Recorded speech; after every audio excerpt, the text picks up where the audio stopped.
This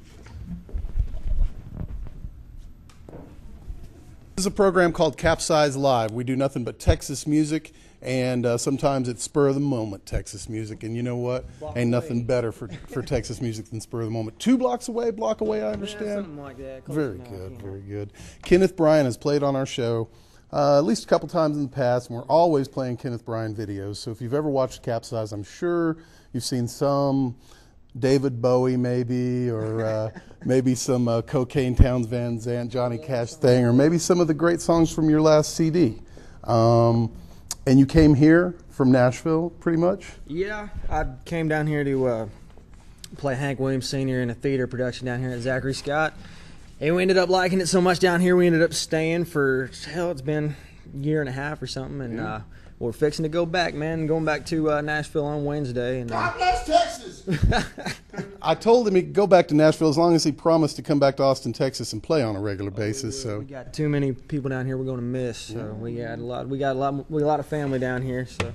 So it's quite a different scene. First of all, I'll touch with what you're going back to Nashville. What's drawing you? Why are we losing you? What's the difference? Like for musicians in this town, man, you know. I got a half-ass writing deal up there that I'm, making some money on. And the other thing is I got a studio going with my buddy, and we're producing a lot of bands. We're going to produce a U-Joints that have been on here and a few other bands here. And I just got a lot of good things going on up there. I'm going to be down here as much as, you'll probably see me more now that I'm gone. So it's funny how that works. Oddly enough, that sometimes happens, So while you've been here, tell me a little bit about the CD you released. We put out Brighter Day CD in February, and man, it's been real good to me. I'm real proud of it. We did that at the same studio that I was just talking about. We had all kinds of players on there. We had Dave Rowe played bass. He played with Johnny Cash for 9 years. He just quit Dwight Yoakam. He's played with a lot of people. My friend man. got his gig. Afford to quit, Kevin Smith, great bass player. But when you can afford to quit Dwight, man, you're doing all right. Lots of great people on there, man. Rich Gilbert, the guy actually plays guitar with Frank Black from the Pixies, co-produced it. Frank Black did this gig right here. Well, there you go, man. It's just a weird bunch of people all together, and just for a real cool sound. I think it's like a new, my other one was real traditional, and this one's kind of moving it forward, but keeping it in the right direction. So absolutely, that's what I'm trying to do. So and a damn fine cover. Oh yeah, some of the finest legs in Austin. On my front porch, yeah. Absolutely, man. So now, while you've been here, one thing that we had happen on this show, you mentioned some of the bands that have played in here, and of course yourself, but the Wayward Drifters were in here. Yep. Oh, yeah. And I think it was like the first time you ever stepped up with them was here in the studio, pretty much, right? I think so. I just talked to JB last night, man, and they're doing real good. And I produced their record too, man, at the same studio, Fry Pharmacy, and they're doing really good with it, and they're getting some good interest. I'm just, man, trying to put anything out, like, it's cool because everybody that I've met, they didn't, come looking for a record deal or something. I met them traveling. I met them doing this thing, and I've been doing it all my life, man.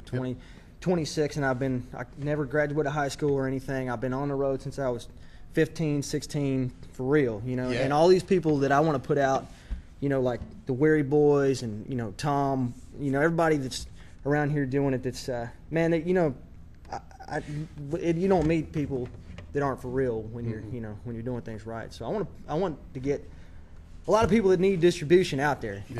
They need to be heard. There's a lot of good music, you just don't hear it on the radio. You got to hear it on CapZeyeZ. Any number of outlets. You got Ram Radio. That's right. Ram Radio has been real good to us. It's an internet radio station. RamRadio.net. Yeah, realcountrymusic.org, and they've sponsored a few tours that we've been on, and just they're sort of like a modern day folk life organization or something, Some true passionate people behind that when you speak about these real warriors, whether they're hopping trains or writing songs, where real. And Yvonne has been a big catalyst in everybody's career out here. Yvonne has, man. She's just she's definitely underrated in the whole. There has to be a mother. I hate to say that, but like a mother kind of figure to take care of everybody, keep everybody's ass in line, and she's definitely done that for me and for JB and for she introduced me to him, to the U-Joints, to a lot of people. So, absolutely. And she's always there in Houston, and that's saying something in Houston. Yeah. Houston's a hard town to Me, I got arrested there last time I was in Houston, man. So, got arrested for PI, and I wasn't even drunk. That's crazy, man. Houston. Well, Houston.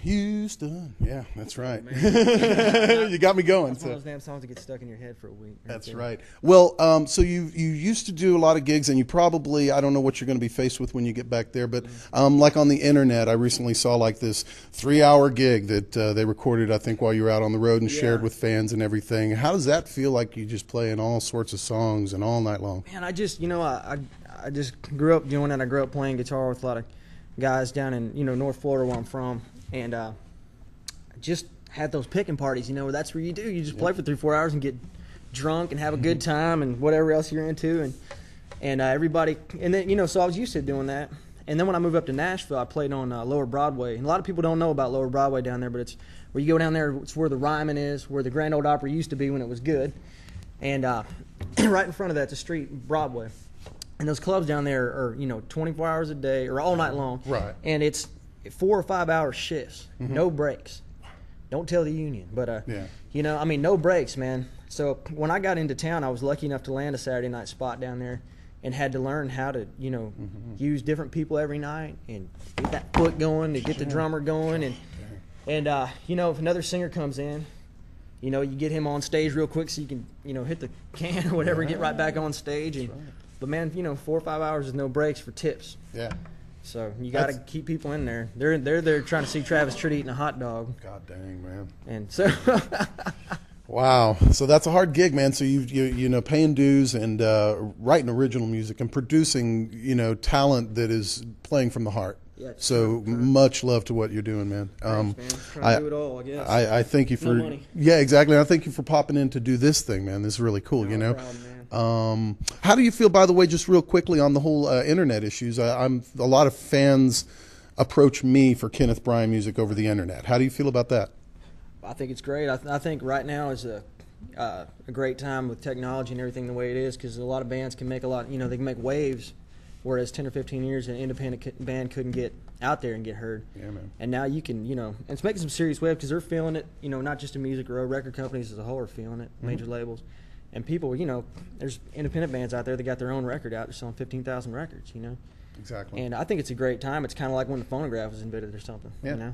I mean, it's just, I think, if you're willing to do it, you put your heart in it, I think you can make some waves, that's for sure. So and it broadens your audience. I was able to hear, thanks to Jethro, who was a recorder out there on the Net Tape shows too, some of your stuff from over there, and from North Carolina. Yeah. Oh yeah, that's. But man, I think it's a good He's thing. the king of the shocker, if I remember. He is. He is. Yeah. He's always got something funny to bring us, and that was a good night. I know the night you're talking about that he in Asheville that he taped. I think we played for 4.5 hours or something, man. And man. I think 3. Like what you were saying. From playing on Lower Broadway, I remember I was listening to that bootleg, and 2.5 hours into it, I said, "All right, I think I finally woke up." And that's what Nashville will do to you. Go play a 45-minute set, and you don't feel like you got warmed up. So absolutely. So I think the internet's a great thing, man. And that's cool. I never touched a computer until I was like 19, and now I make like my entire living off it and book and everything like that. So. Not to mention all those original porn sites that brought you to the web in the first place. Exactly. MySpace.com, right? Yeah, you got Kenneth Brian on the MySpace, right? But KennethBrian.com as well. Yeah, and definitely check those two out. Webmaster rocks. She does. She does. Some of those same legs you speak of. That's right. Well, instead of me talking, man, let's let the music do the talking. Thank you for coming, Kenneth Brian.